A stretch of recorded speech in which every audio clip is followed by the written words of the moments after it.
ሰላም ጤና ይስጥልን ክቡራትና ክቡራን ተመልካቾቻችን ለመላው የእስልምና እምነት ተከታዮች እንኳን ለ1447ኛው የኢድ አል አድሃ አረፋ በዓል በሰላም አደረሳችሁ። የናሁ ቴሌቪዥን ናሁ ስፖርት የዛሬ ዕለተ ረቡዕ ግንቦት 19 2018 ዓ.ም የተለያዩ የሀገር ቤትና የባህር ማዶ ስፖርታዊ መረጃዎች ከአሁን ሰዓት ጀምሮ ወደ እናንተ ይደርሳሉ።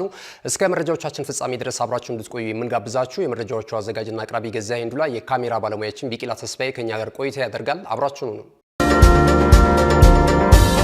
ክቡራትና ክቡራን ተመልካቾቻችን ወደ ቀዳሚው የሀገር ቤት ስፖርታዊ መረጃችን ስናልፍ የኛውን ቀዳሚ እናደርጋለን። የ2018 ዓመተ ምህረት የኢትዮጵያ ዋንጫ የውድድር መድረክ ወሳኝ ምዕራፍ ላይ ደርሷል። የግማሽ ፍጻሜ ጨዋታዎች ከትላንትና በስቲያና በትላንትናው ዕለት ተከናውነዋል። በመዲናችን አዲስ አበባ አበበ ቢቂላ ስቴዲየም ላይ የተደረጉትን ሁለቱን ጨዋታዎች እንመለከታለን።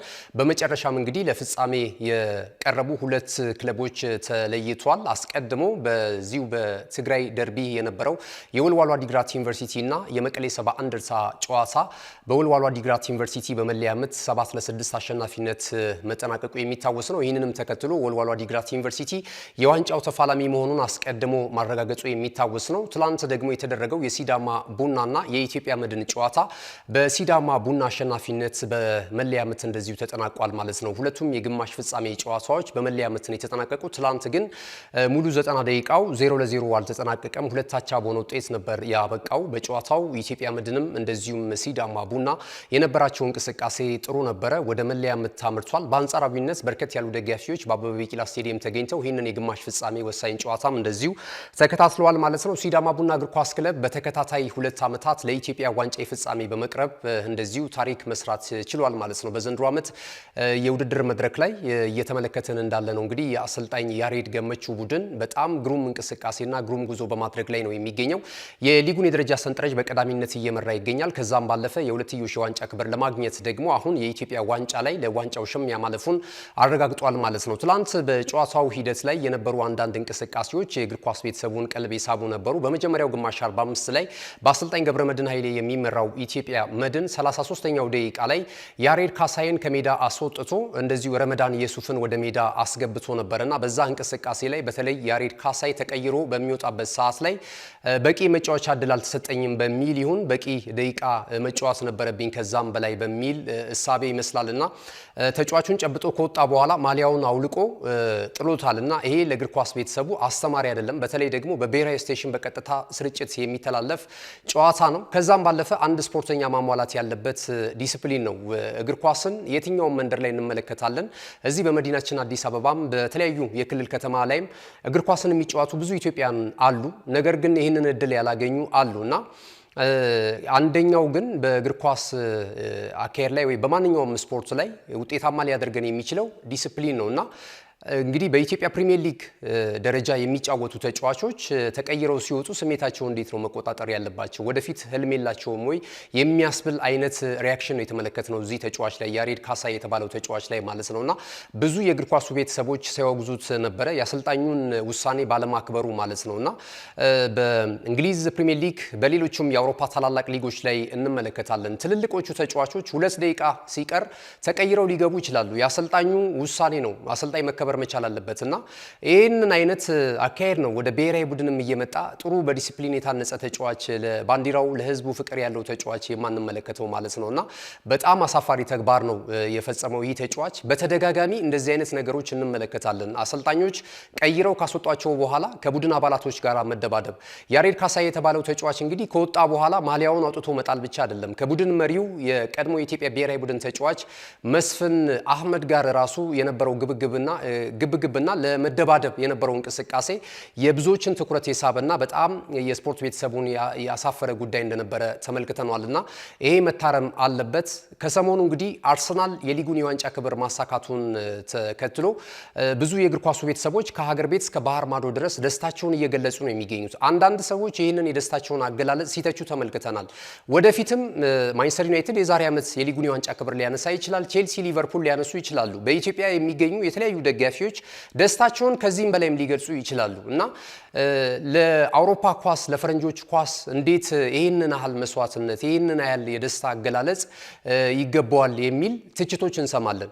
የሀገር ቤት ያሉት የእግር ኳስም ይሁን ሌሎች የስፖርታዊ እንቅስቃሴዎች የጸዱ በስነ ምግባር የታነጹ የስፖርት ቤተሰቡን የሚስቡ ከውጤት ባሻገር በእንዲህ አይነት በማይረቡ ነገሮች የተሞሉ በመሆናቸው ነው ብዙ የእግር ኳሱ ቤተሰቦችና ሌሎች ስፖርቶችንም የሚደግፉና በሌሎች ስፖርቶች ላይ ተዝናኖታቸውን መሰረት ያደረጉ ኢትዮጵያውያን ወደዛ እየተሳቡ የሚገኙት ማለት ነው። በተለያዩ በዘር ከምርጫ ጋር በተያያዘ እንደምንመለከተው የፌዴሬሽን አመራሮች ወደ ምርጫ በሚመጡበት ሰዓት ላይ ብዙ ነገሮች የተበላሹ ነገሮች ስላሉ ነው። በውጤት ደረጃም ከተመለከትነው የኢትዮጵያ ብሔራዊ ቡድንም እንደዚሁ ነው። ለአፍሪካ ዋንጫ የውድድር መድረክ ለማለፍ የማይችል በጣም ደካማ ብሔራዊ ቡድን ያለው። ከዛም ባለፈ ደግሞ የኢትዮጵያን ፕሪሚየር ሊግ ከተመለከትነውም ራሱ ብዙ ችግሮች ያሉበት ብዙ ፕሮፌሽናሊዝም የሚጎለው ከስነ ምግባር ጀምሮ ትላንት እንዳየነው እንደዚህ አይነት ምግባር ብልሹ የሆኑ ተጫዋቾች የሞላበት ነውና ኢንቨስት የሚደረግበት ገንዘብ የትየለሌ ነው። ነገር ግን ሜዳ ላይ የምንመለከተው እንቅስቃሴ በጣም ደካማ፣ ከዛ በላይ ደግሞ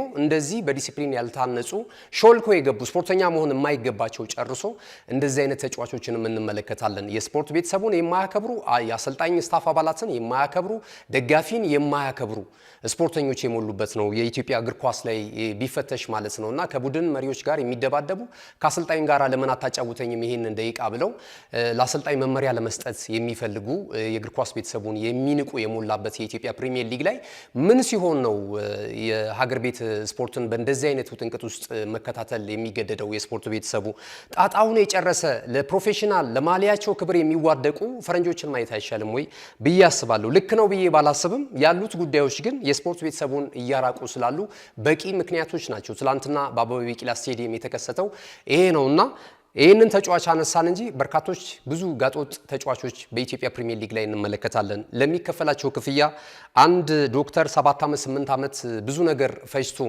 ብዙ ነገር መስዋዕትነት ከፍሎ ቤተሰቦቹ ብዙ ኢንቨስት አድርገውበት የሚከፈለውን ገንዘብ እናውቃለን። ዳር ድንበር የሚያስከብሩ ወታደሮች ስንት እንደሚከፈላቸው ይታወቃል። በሌላ ዘርፍ ላይ ያሉ የቀን ስራ የሚሰሩ ስንት እየተከፈላቸው ጾማቸውን የሚያድሩ የሚያገኙት ገንዘብ የማይበቃቸው ስንት ህዝቦች አሉና ለእግር ኳሱ ኢንቨስት በሚደረግበት ልክ ውጤቱን ተውት።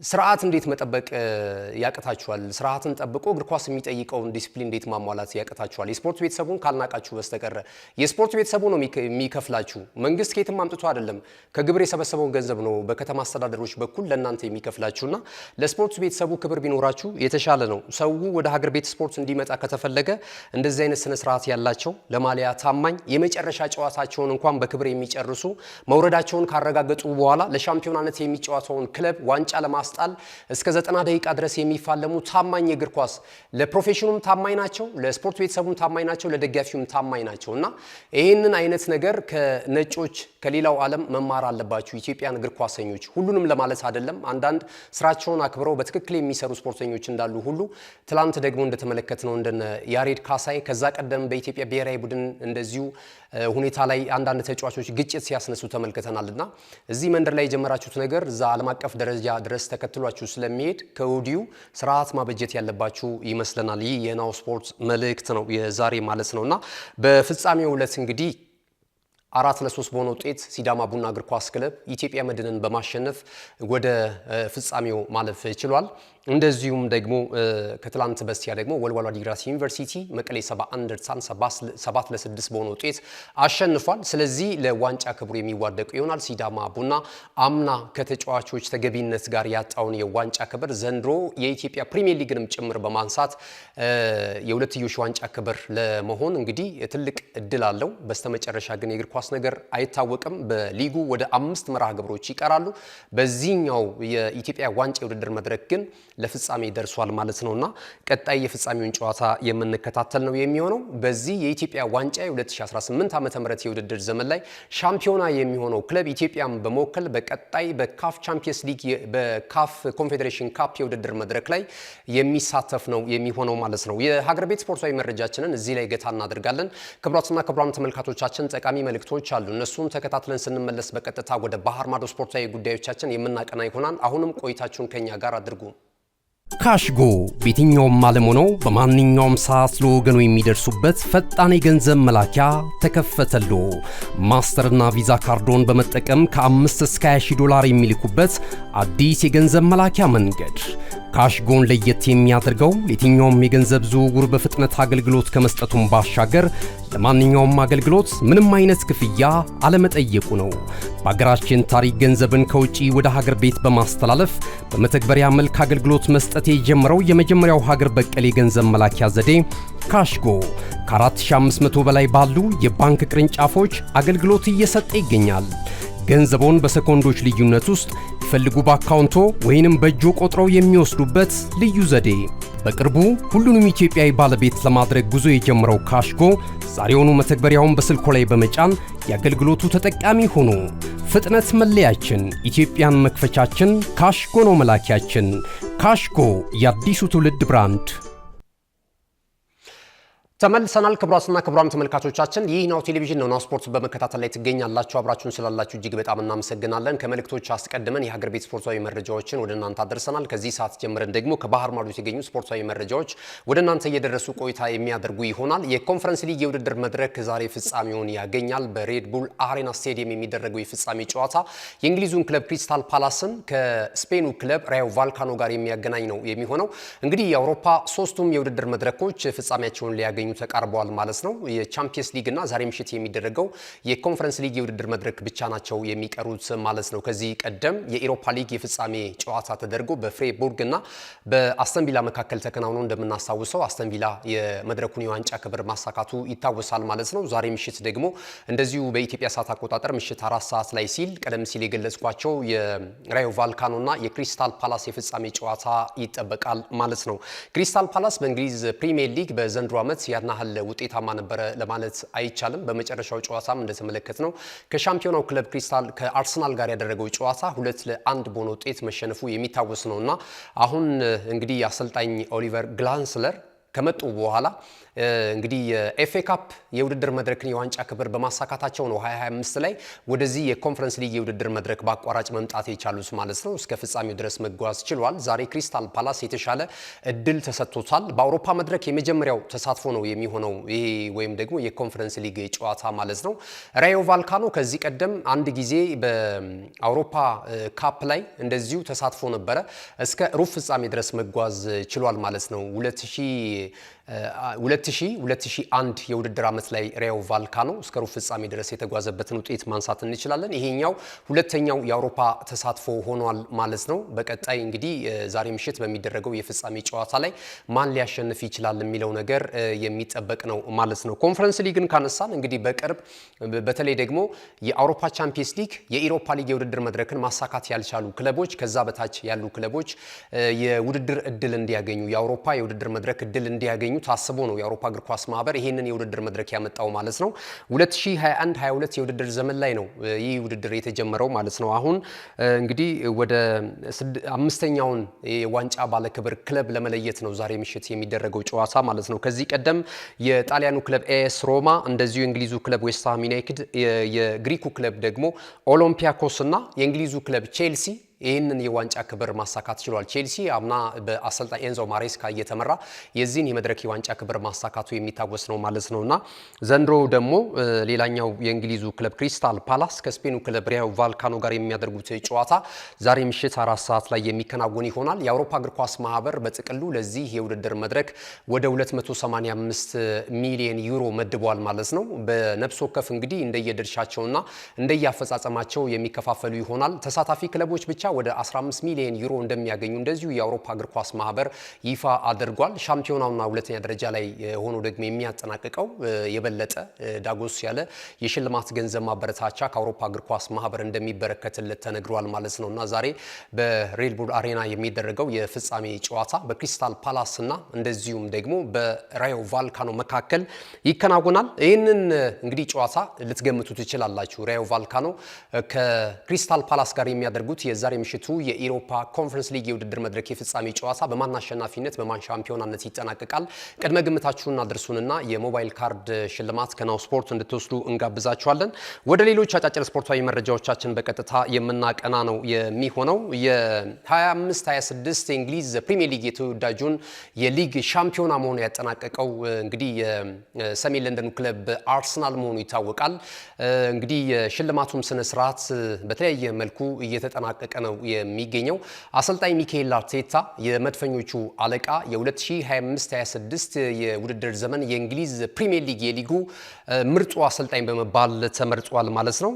እንግዲህ ስፔናዊው አሰልጣኝ ያለፉትን 4 ዓመታት በእንግሊዝ ፕሪሚየር ሊግ ላይ በተለይ 3ቱን ዓመታት እንደምናስታውሰው ሁለተኛ ደረጃን ይዞ አጠናቋል። ተስፋ ባለመቁረጥ ብዙ ጊዜ የእንግሊዝ ፕሪሚየር ሊግን የዋንጫ ክብር ከማንሳት ይልቅ ሁለተኛ ደረጃን ይዞ በተከታታይ ዓመት አጠናቆ እንደገና ወደ ሻምፒዮናነት ለመምጣት ፍራስትሬት ያደረጉ 3 ጊዜ ፌል አድርጎባቸው ፌለሪቲ ገጥሟቸው እነዚህ ተጫዋቾች በአራተኛው ግን ይሳካልናል ብሎ ወደ ሻምፒዮና ለማምጣት በጣም ከባድ እንደሆነ ብዙ የእግር ኳስ ተንታኞች የፍጻሜው ጨዋታ ወይም ደግሞ 38ኛ ሳምንት መርሃ ግብር ከተጠናቀቀ በኋላ የአሰልጣኝ ሚካኤል አርቴታን ክሬዲት ከፍ በሚያደርጉበት ሰዓት ላይ ቡድኑን ያነሳሳበትና ግዴላችሁም በዚህ ዓመት እንሞክረው ግዴላችሁም በዚህ ዓመት ይሆናል እያለ እስከ አራተኛ ዓመት ድረስ ይዟቸው የመጣውና በስተመጨረሻ ሻምፒዮና የሆነበት አጋጣሚ በጣም እየተደነቀለት ነው የሚገኘው። የቡድኑ የአሸናፊነት ሜንታሊቲ እንዳይደክም በሳይኮሎጂ እንዳይደክሙ ወይም ደግሞ በስነ ልቦናው ከፍተኛ ግምት እንዲኖራቸውና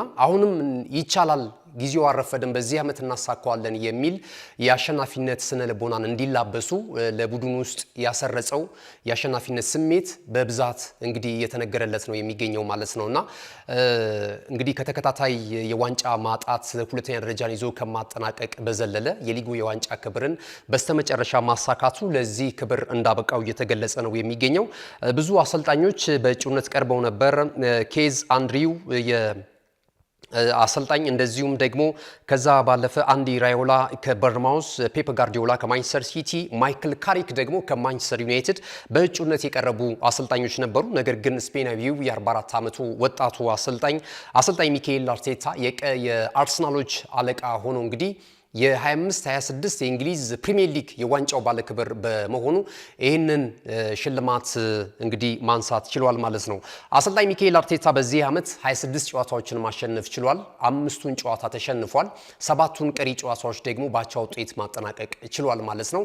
በጥቅሉ እንግዲህ በ7 ነጥብ ልዩነት ነው ከተከታዩ ማንቸስተር ሲቲ በመራቅ የመድረኩን የዋንጫ ክብር ማሳካት የቻለው። እንግዲህ ከነገ በስቲያን ልንለው እንችላለን። ከ2 ቀናቶች በኋላ ደግሞ ታላቁን የአውሮፓ ቻምፒየንስ ሊግ የውድድር መድረክ 144 የዚህን የመድረክ የዋንጫ ክብር ማጣት ለመጀመሪያ ጊዜ የመድረኩን የዋንጫ ክብር ለማሳካት እንደዚህ ወደ ሃንጋሪ የሚያቀና ይሆናል የአርሰናልን ሰራዊት በመያዝ ማለት ነውና አሰልጣኝ ሚካኤል አርቴታ ይገባው ነበር ይህ የአሰልጣኝነት የዓመቱ ሽልማት። ሀሳብ አስተያየታችሁን ልትሰጡን ትችላላችሁ። ተስፈኛ ተጫዋቾችን እንደዚሁ ከተመለከትን ደግሞ የተለያዩ ወጣትና ባለተሰጡ ተጫዋቾች በእንግሊዝ ፕሪሚየር ሊግ ላይ በተለያዩ ዓመታት እንመለከታቸዋለን። በዘንድሮ ዓመት ግን የኢትሃዱ ክለብ የማንቸስተር ሲቲ ቡድን እንደዚሁ ተጫዋች የሆነው ኒኮ ኦሪሊ ተስፈኛ ተጫዋች በመባል የፕሪሚየር ሊጉ የ25-26 አሸናፊ ሆኖ ተመርጧል። ከዛ ባለፈ ደግሞ ዋንጫ ብቻ የቀረው እጅግ በጣም አስደማሚ የውድድር ዓመትን ማሳለፍ የቻለው ብሩኖ ፈርናንዴዝ ደግሞ የእንግሊዝ ፕሪሚየር ሊግ ምርጡ ተጫዋች በመባል መመረጡን ከዚህ ቀደም ወደ እናንተ መረጃውን ስናደርስ ነበረ ማለት ነውና በጥቅሉ የእንግሊዝ ፕሪሚየር ሊግ ስኬታማ ነበረ ማለት ይቻላል።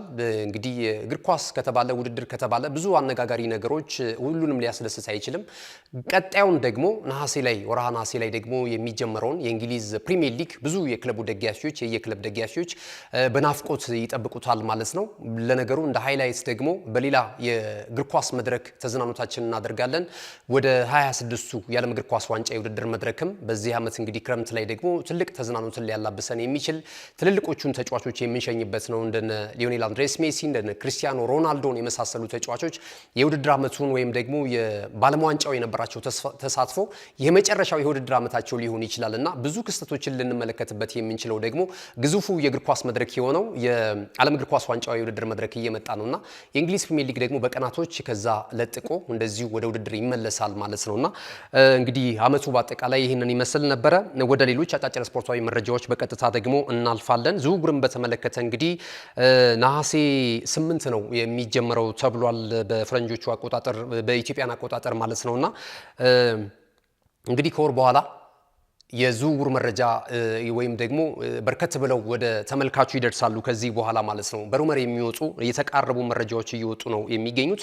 እስኪ የሞርጋን ሄሎዌት ሮጀርስን መረጃ ቀዳሚ እናደርግ። እንግዲህ ለአስተን ቪላ እጅግ በጣም አስደናቂ ብቃቱን እያሳየ የሚገኘው ይህ እንግሊዛዊ ኢንተርናሽናል 23 ዓመቱ ላይ ነው የሚገኘው። 2002 ነው የተወለደው ማለት ነውና የእግር ኳስ ህይወቱን የጀመረው በዌስት ብሮሚች አልቬን ነው። ዌስት ብሮሚች አልቬን እንግዲህ ከዚህ ቀደም በእንግሊዝ ፕሪሚየር ሊግ የምናውቀው ክለብ ነው። አሁን ግን ወደ ሻምፒዮንሺፕ ወርዶ ደግሞ ጨዋታውን እያከናወነ ነው የሚገኘው። በዌስት ብሮሚች አልቬን የእግር ኳስ አካዳሚ እንግዲህ ራሱን አሳደገ። ታለንቱ ወይም ደግሞ ተሰጥኦ እግር ኳስ እንዳለው እንደዚሁ ማሳየት ቻለ። 2019 ላይ ማንቸስተር ሲቲን ተቀላቅሎ ነበረ ይሄ ተጫዋች ማለት ነውና 2019 ላይ ወደ ማንቸስተር ሲቲ ካቀና በኋላ እዛም እንግዲህ ወደ ዋና ቡድኑ ለመምጣት በጣም ተቸግሮ እንደነበረ ይታወሳል። ከዛ ባለፈ ግን ወደ ሊንከን ሲቲ እና ብላክፑል እንደዚሁም ደግሞ ወደ በርንማውዝ አምርቷል ማለት ነው። 2023 ላይ እነዚህን ቡድኖች ተቀላቅሎ ጨዋታ ካደረገና ራሱን ማጎልበት ከቻለ በኋላ ወደ ሚድልስብራ ነው 2023 ላይ ያመራው ማለት ነውና እዛ ቡድን ላይ የነበረው እንቅስቃሴ በጣም አስደማሚ ሆነ፣ ስኬታማ ሆነለት። ታለንቱ የመጨረሻው ጫፍ ላይ መድረስ ቻለና የተለያዩ የእንግሊዝ ፕሪሚየር ሊግ ታላላቅ ክለቦች የዚህ ተጫዋች መዳረሻ ለማድረግ እንግዲህ ጥረት ሲያደርጉ ነበረ። በመጨረሻም እንግዲህ 2024 ላይ እንደዚሁ የበርሚንግሃሙ ክለብ የሆነው አስተን ቪላ ይህንን ተጫዋች ማስፈረም ቻለ ማለት ነውና አሁንም በአሰልጣኝ ዩናይ ኤምሬ ስር በጣም ጥሩ እንቅስቃሴ እያደረጉ ካሉ በጣም ታለንትድ ከሆኑ ወጣት ተጫዋቾች መካከል አንደኛው እንደዚሁ ሮጀርስ ነው ማለት ነውና አሁን ቀጣይ በዚህ ቡድን ውስጥ የመቆየት ፍላጎት እንደሌለው እየገለጸ ነው የሚገኘው። በእርግጥ ዘለግ ያሉ የውል ኮንትራቶች አሉት ከአስተን ቪላ ጋራ። ያም ቢሆን ግን ደግሞ ትልልቅ ክለቦችን እንደዚሁ ለመቀላቀል ፍላጎት እያሳየ እንዳለ እየተገለጸ ነው የሚገኘው። በዚህ ዓመት ጥሩ እንቅስቃሴ አድርጓል። ወደ 37 ጨዋታዎች በሊጉ እንደዚሁ ማከናወን ችሏል። 10 ግቦችን ማስቆጠር ችሏል። 6 ለጎል የሆኑ ኳሶች ደግሞ ለቡድን አጋሮቹ እንደዚሁ መስጠት ችሏል። የኢሮፓ ሊግን የዋንጫ ክብር ቡድኑ አስተን ቪላ ሲያሳካ 15 ጨዋታዎችን በጥቅሉ አከናውኗል። 3 ጎል አስቆጥሯል። 5 ለጎል የሆኑ ኳስ ደግሞ ለቡድን አጋሮቹ እንደዚሁ አመቻችቶ ማቀበል ችሏል ማለት ነው። ይህ ተጫዋች ለማስፈረም አሁን አርሰናል ንግግር እንደጀመረ እየተገለጸ ይገኛል። ከተጫዋቹ ወኪል ጋራ የመጀመሪያ ዙር የተባለውን ንግግር በስኬት ማጠናቀቃቸው እየተገለጸ ነው የሚገኘው። ነገር ግን ፒኤስጂ፣ ሊቨርፑል፣ ማንቸስተር ዩናይትድ፣ ቼልሲን የመሳሰሉ ቡድኖችም ወደ ክለባቸው ለመውሰድ ይህንን ተጫዋች እንደዚሁ የተለያዩ ጥረቶችን በማድረግ ላይ እንደሚገኙ ለተጫዋቹ ወኪል ቅርበት ያላቸው የመረጃ ምንጮች እየዘገቡ ነው የሚገኙት ማለት ነው። የተጫዋቹ ባለንብረት ክለብ የሆነው አስተን ቪላ ከሮጀርስ ዝውውር ከ80 እስከ 100 ሚሊዮን ፓውንድ ድረስ እንደሚጠይቅም እየተገለጸ ነው የሚገኘው ማለት ነው። ቀጣይ መዳረሻው የት ቢሆን የተሻለ የውድድር ዓመትን ሊያሳልፍ ይችላል? እዚህ ላይ ሀሳብ ልሰጡበት ትችላላችሁ። ሌላኛው የዝውውር ራዳራችን ወይም መረጃችን የሚሆነው ያን ዲያሞንዴ የተባለው ተጫዋች ነው። ለጀርመኑ ክለብ አርቢ ላይፕዚግ በመጫወት ላይ የሚገኘው ይህ አይቬሪ ኮስታዊ ተጫዋች ደግሞ በአሜሪካው የማሳደጊያ አካዳሚ ነው እንግዲህ የተጫዋች የእግር ኳስ ህይወቱን የጀመረው። ዲኤምኢ አካዳሚ በተሰኘው የማሰልጠኛ ማዕከል ራሱን ከገነባ በኋላ ወደ ተለያዩ የአውሮፓ ክለቦች እንደዚሁ መጓዝ ችሏል ማለት ነው። ለምሳሌ ያህል አስቀድሞ በዚህ በስፔኑ ክለብ ሌጋኔስ ቆይታ አድርጎ ነበረ። ቢ ቡድኑን ተቀላቅሎ የተሻለ ነገር ታለንቱን ማሳደግ ስለቻለ ወደ ዋናው ቡድንም ተቀላቅሎ እንደዚሁ ጨዋታ አድርጓል። ከዛ ባለፈ ግን አሁን የሚገኝበት አርቢ ላይፕዚግ ደግሞ 2025 ላይ ተቀላቅሎ በጣም ጥሩ እንቅስቃሴ እያደረገና የተለያዩ ክለቦች ውስጥ ራዳር ውስጥ መውደቅ ችሏል ማለት ነውና አሁን በቀጣይ ይህንን ተጫዋች ለማስፈረም ሊቨርፑል ከፍተኛ ፉክክር እያደረገ እንዳለ እየተገለጸ ነው የሚገኘው። እስከ 100 ሚሊዮን ፓውንድ ድረስ ለተጫዋቹ ዝውውር አርቢ ላይፕዚግ ይፈልጋል ተብሏል። ተጫዋቹ የውል ኮንትራት አለው የሚያቆይ ማለት ነው። ነገር ግን በዛ ክለብ ውስጥ የመቆየት ፍላጎት እንደሌለው ተነግሯል። 19 ዓመቱ ላይ ነው የሚገኘው። ይህ ከምዕራብ አፍሪካዊቱ ሀገር አይቬሪ ኮስት የተገኘው ተጫዋች ያን ዲያሞንዴ ማለት ነውና 33 ጨዋታዎችን አከናውኗል። 12 ጎሎችን አስቆጥሯል። 7 ለጎል የሆኑ ኳሶች እንደዚሁ ለቡድን አጋሮቹ አመቻችቶ ማቀበል ችሏል። ፍጥነቱ፣ ጉልበቱ፣ ድሪብሊንግ የሚያደርግበት ወይም ደግሞ ድሪብል የሚያደርግበት እንቅስቃሴው በጣም ይደነቅለታል። ከኳስ ጋር ያለው ምቾትም በብዙ የእግር ኳሱ ቤተሰቦች ዘንድ የኛ ተጫዋች ቢሆን የሚያስብል አይነት ሁኔታ ላይ እየደረሱ ነው የሚገኙትና ሊቨርፑል በተለይ ይህንን ተጫዋች የሚያገኝ ከሆነ የተሻለ አማራጭ ሊሆንለት እንደሚችል ብዙ ዘገባዎች እያመላከቱ ነው የሚገኙት። ወደ መጨረሻው መረጃችን ስናልፍ ደግሞ አንቶኒ ጎርደን እናገኛለን። አንቶኒ ጎርደን የተለያዩ ክለቦች እንደዚሁ እየፈለጉት እንዳሉ የመረጃ ምንጮች እየዘገቡ ነው የሚገኙት። ማክፓይሶቹ በቀጣይ ዓመት እንደዚሁ የአውሮፓ ተሳትፎ የላቸውም። 12ኛ ደረጃን ይዘው ነው ያጠናቀቁትና የዚህን ቡድን አባል ሆኖ የመቀጠል የኒውካስል ዩናይትድ ቀጣይ ተጫዋች የመሆን ፍላጎት እንደሌለው እየተገለጸ ይገኛል። በእንግሊዝ ፕሪሚየር ሊግ ላይ ብዙ ክለቦች እንደ አርሰናል ስማቸው እየተያያዘ ይገኛል። ከዛ ባለፈ ግን ይህንን ተጫዋች ለማስፈረም ከፍተኛ አሁን ገፍቶ እየመጣ የሚገኘው የካታሎናው ክለብ ባርሴሎና እንደሆነ እየተነገረ ነው የሚገኘው። ነገር ግን ደግሞ ቢልድ የተሰኘው የጀርመን ተነባቢው ጋዜጣ ይዞት በወጣው መረጃ ደግሞ ባየር ሙኒክም የተጫዋቹን ፊርማ ለማግኘት ከፍተኛ ጥረት በማድረግ ላይ እንደሚገኝ እየገለጸ ነው የሚገኘው ማለት ነው። የስፔኑ ክለብ ግን ወይም ደግሞ የካታሎናው ክለብ ባርሴሎና ግን የተጫዋቹን የዝውውር ሁኔታ በፍጥነት ለመጨረስ እንደዚሁ እየተነጋገሩ እንዳሉ አሰልጣኝ ሃንስ ፍሊክም ተጫዋቹን የማስፈረም ፍላጎት እንዳላቸው በተደጋጋሚ ሲገልጹ ነበረ። ተጫዋቹም ወደ ስፔን የማምራት ፍላጎት አለው ተብሏል እና በቀጣይ አርሰናል፣ ባየር ሙኒክ ወይስ ደግሞ ባርሴሎና ይህንን ተጫዋች ያስፈርሙታል የሚለው ጉዳይ እንግዲህ በክረምቱ የተጫዋቾች የዝውውር መስኮት ከ30 ያነሱ ቀናቶች ናቸው የሚቀሩት የዝውውር መስኮቱ ሊከፈት ማለት ነውና በቀጣይ እንግዲህ ወርሃ ነሐሴ ላይ የምንመለከተው ይሆናል። አንድ ወር ከምናምን ይቀረዋል የዝውውር መስኮቱ ሊከፈት ማለት ነውና በዛ ላይ የምንመለከተው ነው የሚሆነው። ክቡራትና ክቡራን ተመልካቾቻችን ለዛሬ ያዝናቸው መረጃዎች ይህንን ይመስላሉ። በድጋሚ ለመላው የእስልምና እምነት ተከታዮች እንኳን ለ1447ኛው ለኢድ አል አድሃ አረፋ በዓል በመላው ዓለም ላላችሁ ኢትዮጵያን ሙስሊሞች እንግዲህ እንኳን አደረሳችሁ ለበዓሉ የሰላም የፍቅር እንዲሆንላችሁ እንመኛለን። መረጃዎቹን ወደ እናንተ በማድረስ ገዛኸኝ ዱላ እንደዚሁም ደግሞ የካሜራ ባለሙያችን ቢቂላ ተስፋዬ ከኛ ጋር ቆይታ አድርጓል። ተወዳጅ ናሁ ቴሌቪዥን ፕሮግራሞች በቀጣይነትም ወደ እናንተ ይደርሳሉ። ዩቲዩብ ቻናላችንን ላይክ፣ ሼር፣ ሰብስክራይብ በማድረግ ሌሎች መረጃዎችንም በተጨማሪነት ማግኘት ትችላላችሁ። መልካም ቀን ይሁንላችሁ።